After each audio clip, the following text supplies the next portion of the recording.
Having resolve does not mean you are not willing to be flexible. In fact, it is the opposite. When you have a resolve, you need to be willing to change and adapt. But you also need to understand that choosing to change and adapt does not mean choosing the easiest solution.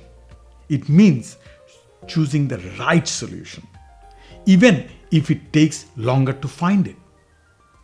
In organizations, communities, and even places of worship, people just are not willing to change.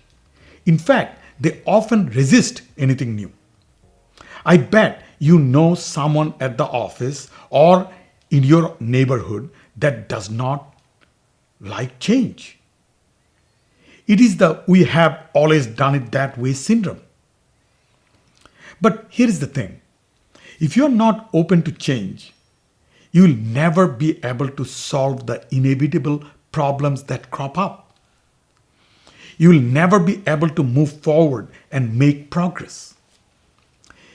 In a meeting with a Fortune 100 company, senior executives told me they had 3% scrap rate in their manufacturing process. Sounds pretty low, doesn't it? That 3% was costing them millions of dollars per year.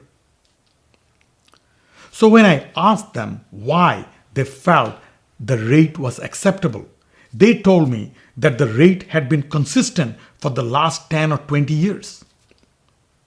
In other words, that we have always done it that way mentality.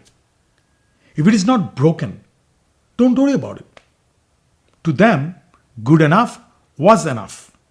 For me, good enough is never enough. So I told them it was not okay. There was no reason to accept losing millions of dollars. We went back and forth, and they finally relented.